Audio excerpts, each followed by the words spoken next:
The deployment of the U.S. Navy Marine Expeditionary Ship Interdiction System, the NMESIS, to the northern Philippines in 2025 is more than just a tactical adjustment. It is a signal of shifting strategic geometry in the Western Pacific. Stationed in Luzon and even closer to the Bashi Channel through forward positions in Batanes, this weapon system represents a new layer of deterrence aimed at China's naval ambitions. For the Philippines, it is both an insurance policy and a test case of how alliance integration can create an archipelagic shield across contested waters. Before diving into the hard details, let me pause for a brief message. Our community thrives on engaged, informed debate. If you find this analysis valuable, please consider supporting this channel. Subscribe, follow, and share so we can continue delivering serious, professional military commentary. NMESIS is a ground-based anti-ship system that marries the proven naval strike missile with a joint light tactical vehicle platform. Its operational concept is simple but lethal. Deploy on an island, strike enemy warships at ranges over 200 kilometers, then relocate before being targeted. For the Marine Corps, it is the hardware embodiment of expeditionary advanced base operations. For the Philippines, it is a new weapon in the arsenal of archipelagic defense. The NSM itself is a sea-skimming, maneuvering missile with a sophisticated seeker. Unlike older systems, it can discriminate targets, adjust course, and exploit terrain masking.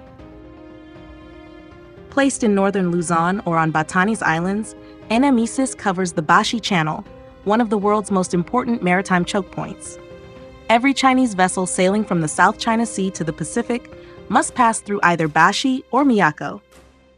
Having missiles pointed at that corridor complicates Beijing's operational calculus. The Bashi Strait, roughly 150 kilometers wide between Luzon and Taiwan's Orchid Island, is the lifeline of the People's Liberation Army Navy.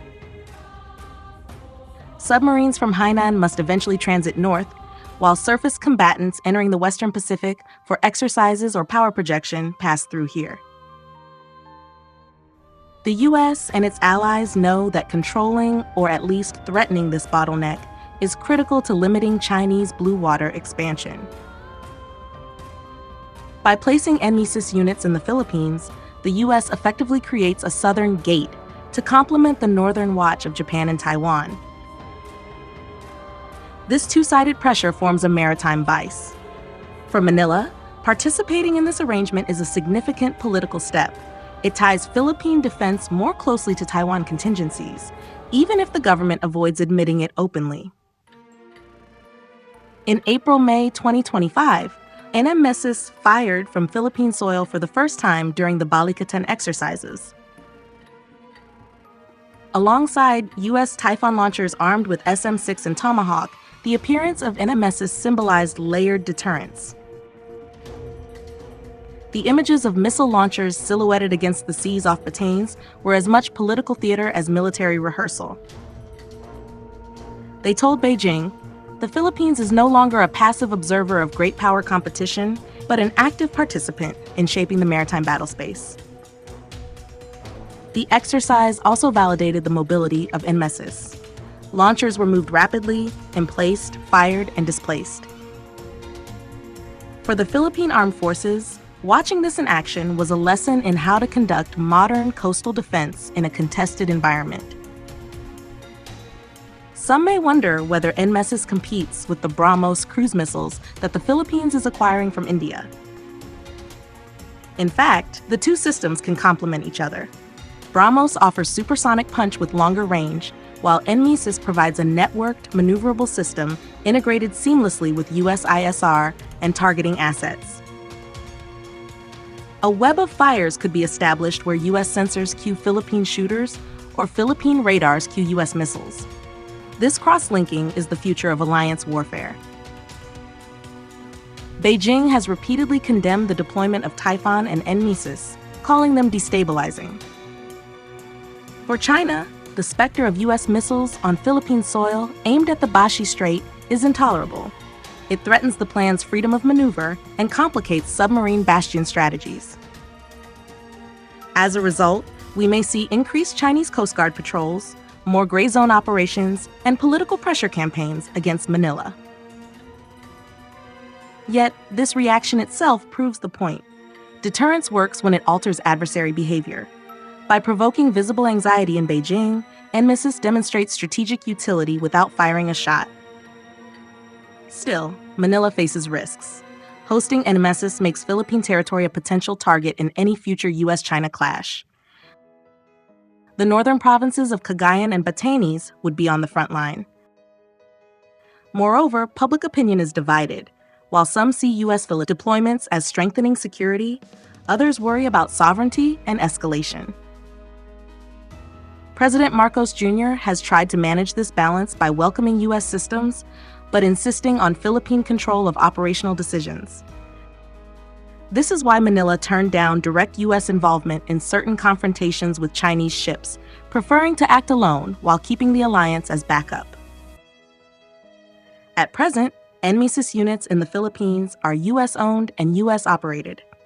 But the question arises, should Manila acquire its own batteries?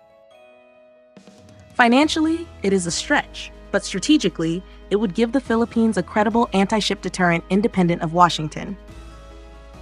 A mixed force of BrahMos and NMESIS would complicate Chinese planning enormously.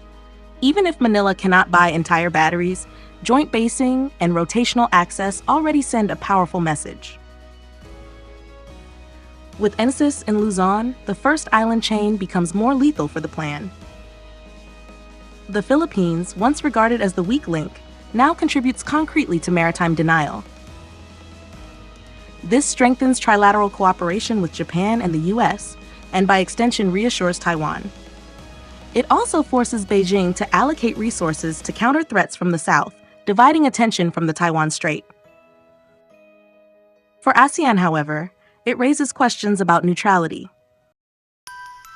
Neighbors such as Indonesia and Malaysia will watch closely. If the Philippines is perceived as hosting U.S. strike assets permanently, regional diplomacy will become more complicated. Manila must therefore frame NMESIS as a defensive system aimed at protecting Philippine sovereignty rather than projecting power. The arrival of NMESIS in the Philippines represents a turning point in alliance dynamics. By threatening the Bashi Strait, the U.S. and the Philippines have added a new dimension to Indo-Pacific deterrence.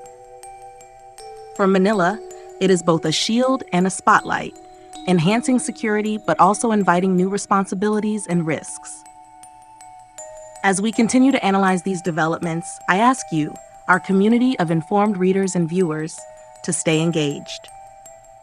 Support this channel with your subscription, your comments, and your shares. Only by building an active network of strategic thinkers can we keep producing content that informs, provokes thought, and strengthens public understanding of the stakes in the Western Pacific. The Bashi Strait is no longer just a line on the map.